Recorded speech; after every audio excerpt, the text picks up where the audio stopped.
driven into homelessness. For the last number of weeks at the Business Committee, I've been asking for an emergency debate about the level of homelessness, which the government still has not committed to. We will have new homelessness figures coming out this Friday, which we'll see. Sometimes there's a little bit of a dip in December, but certainly there's no sign that the record levels of people in emergency accommodation and homelessness is moving in any other direction than upwards. And this Residential Tenancies Amendment Bill will mean even more people driven into emergency situations, into homelessness, and making the possibility of finding affordable rental accommodation even more impossible.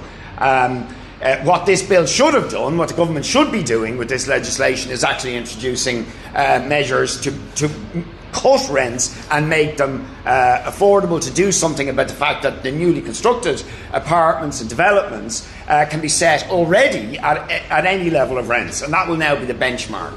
And you look at what newly constructed stuff is being built, we're talking at least €2,500 a month, more often in Dublin 3,000, 3,500. It's just, it's two mortgages to pay the rent, completely unaffordable for average workers. I've also been highlighting for the last number of weeks, I see some of the newspapers have picked up on it as well at the weekend, the scandal in the face of this housing and homelessness crisis, that there are apartment blocks, often ones designated for social housing, sitting empty across the city. I highlighted the one in Cherrywood, the one in South Dublin, Loreto Gate, and we know of a number of others where apartments that were designated, or there was efforts to bring them into the social housing stock, have not happened, and they are sitting empty while we are facing record levels of homelessness and people in emergency accommodation. And that's because, yet again, the government is dancing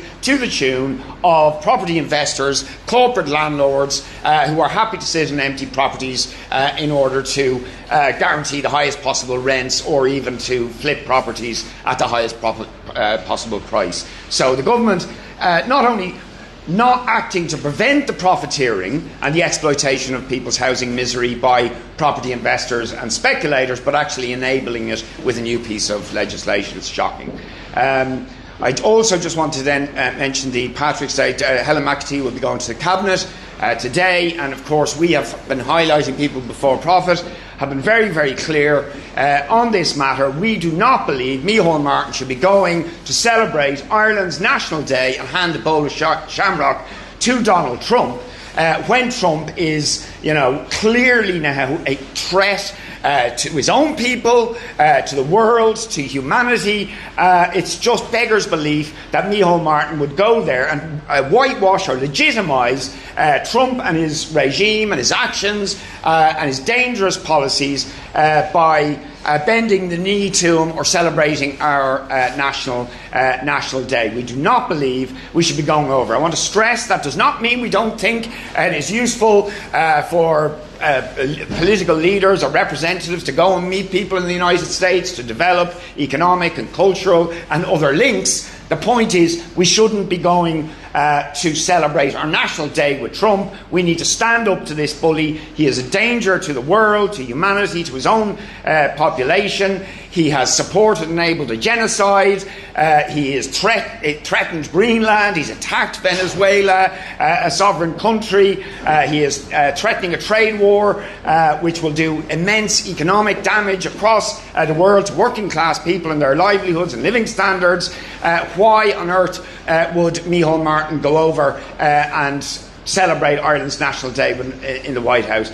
We don't buy the argument that Micheál Martin is better to engage on these issues, because the truth is, last year Micheál Martin went to the White House and said absolutely nothing of any substance to criticise what Trump's policies are. And it's very clear from Trump that if you don't challenge him, if you don't stand up to this bully, he will continue with his bullying and dangerous policies. We need to stand up to this dangerous person.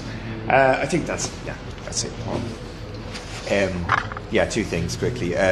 Firstly, obviously, there's reports of the government now bringing the legislation to remove the triple lock What's become clear through this process is that all the governments talk that, well, this is about Ireland's sovereignty.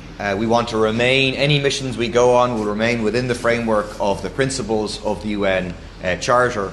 All of that is lies. And that's clear because the government is not going to implement the one very minor recommendation coming from the committee, which is that in advance of sending troops abroad, there would have to be a legal analysis to say whether this was in the framework of international law or not. The government is saying, we're not going to do that. They will still say, oh, don't worry, we want to be within the framework of the UN Charter, which is precisely what the Triple Lock does. The Triple Lock ensures that our troops can only be sent abroad on peacekeeping missions. They're getting rid of that reassurance. They're getting rid of that guarantee that we can only be sent on peacekeeping missions.